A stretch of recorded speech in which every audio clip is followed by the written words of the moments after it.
عن عمرو رضي الله عنه أن النبي صلى الله عليه وسلم خطب يوما فقال في خطبته: ألا إن الدنيا عرض حاضر يأكل منها البر والفاجر، ألا إن الآخرة أجل صادق يقضي فيها ملك قادر، ألا إن الخير كله بحذافيره في الجنة، ألا إن الشر كله بحذافيره في النار، ألا فاعلموا وأنتم من الله على حذر، واعلموا أنكم معروضون على أعمالكم، فمن يعمل مثقال ذرة خيرا يره ومن يعمل مثقال ذرة شرا يره।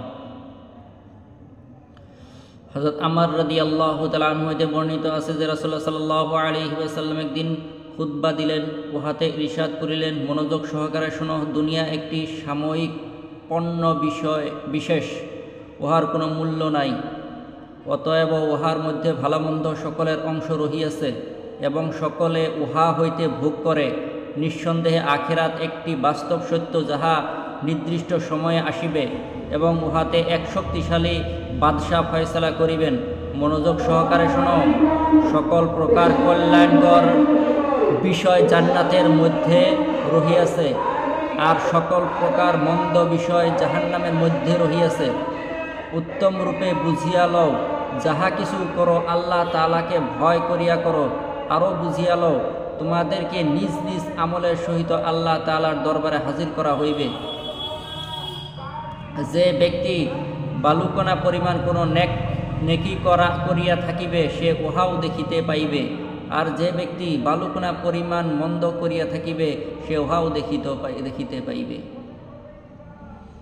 عن أبي سعيد الخدري رضي الله عنه أنه سمع رسول الله صلى الله عليه وسلم يقول: إذا أسلم العبد فحسن إسلامه يكفر الله عنه كل سيئة كان زلفها، وكان بعد ذلك القصاص الحسنة بعشر أمثالها إلى 700 ضعف، والسيئة بمثلها إلا أن يتجاوز الله عنها।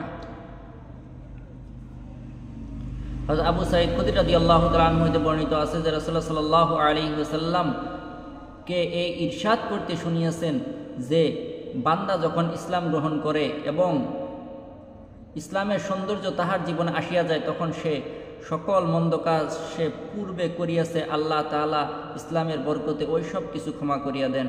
অতঃপর তাহার নেকি ও বদির হিসাব এইরূপে হয় যে এক নেকির কারণে 10 হইতে 700 গুণ পর্যন্ত সওয়াব দেওয়া হয়, আর মন্দ কাজ করার কারণে সে ওই একটি মন্দ কাজেরই শাস্তি উপযুক্ত হয়। অবশ্য আল্লাহ তাআলা যদি উহাও ক্ষমা করিয়া দেন তবে ভিন্ন কথা।